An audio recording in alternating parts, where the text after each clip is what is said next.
parce que nous avons au moins eu autant d'affluence que la fois dernière. Et cela est encore plus réconfortant quand on sait qu'il y a eu moins de délégations venues des localités environnantes. Donc là, on a le sentiment que c'est vraiment les populations venues de Lomé même qui se sont déplacées. C'est quelque chose de très louable, de très appréciable. Et ça prouve tout simplement que quelque chose est en train de naître, quelque chose est en train de croître. Il ne faut surtout pas se décourager, il faut poursuivre sur la lancée, continuer inlassablement à parler avec le peuple togolais qui déjà est frustré, qui déjà comprend la situation, mais qui nécessite encore d'être sensibilisé par rapport à la mobilisation. Et une fois qu'on aura cette mobilisation, je suis convaincu qu'on va mettre fin définitivement à cette forfaiture. Comment vous pensez à la nomination de M. Faure Gnassingbé comme président du Conseil? Je vais reprendre un peu les termes que Maître Apego a utilisés, puisqu'il a parlé de président du Conseil Payo, et il a parlé de président de la République roulant. Je crois que ça résume parfaitement la situation, mais en tout cas, sachez que c'est un vrai sentiment d'indignation. En tant que Togolais, j'ai honte. Et hier, de toute façon, si vous voyez un peu ce qui s'est passé dans la ville de Lomé, les gens, c'est comme s'ils n'étaient pas concernés. C'est vrai qu'on avait fait appel à quelques personnes à qui certainement, comme d'habitude, on donne un peu d'argent, des gens qui ont faim, qui acceptent de jouer le jeu. Mais le peuple togolais, dans sa grande majorité, n'a pas participé à cette ferveur. Il n'y avait pas cette communion avec un leader qui veut conduire son peuple vers le développement.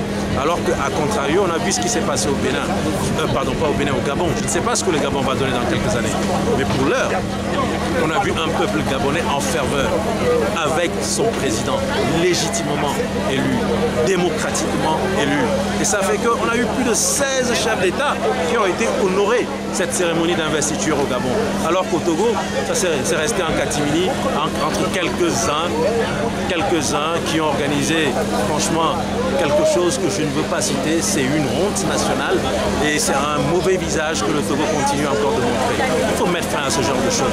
Et je suis content qu'au sein de ceux qui sont du sérail, au sein de ceux qui ont travaillé pour ce pouvoir, il y ait des voix qui commencent à s'élever. Parfois, quand vous les rencontrez à huis clos, quand vous les rencontrez dans des ambiances privées, ils vous disent que ce qui se passe, eux-mêmes, ils sont conscients que ce n'est pas une bonne chose. Mais parfois, qu'est-ce qu'ils disent? Ah, nous savons dans quel pays nous sommes. Et donc, quand ils viennent publiquement, ils montrent notre visage, mais quand ils sont en privé, ils disent la vérité sur ce qui se passe. Ils reconnaissent que ce qui se passe est inacceptable, anormal.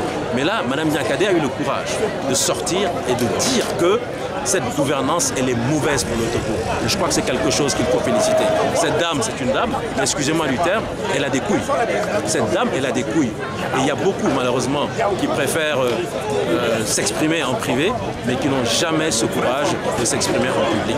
Mais cela ne nous décourage pas. Nous allons continuer sur notre lancée, continuer à aller vers le peuple togolais. C'est vrai qu'il y a des difficultés.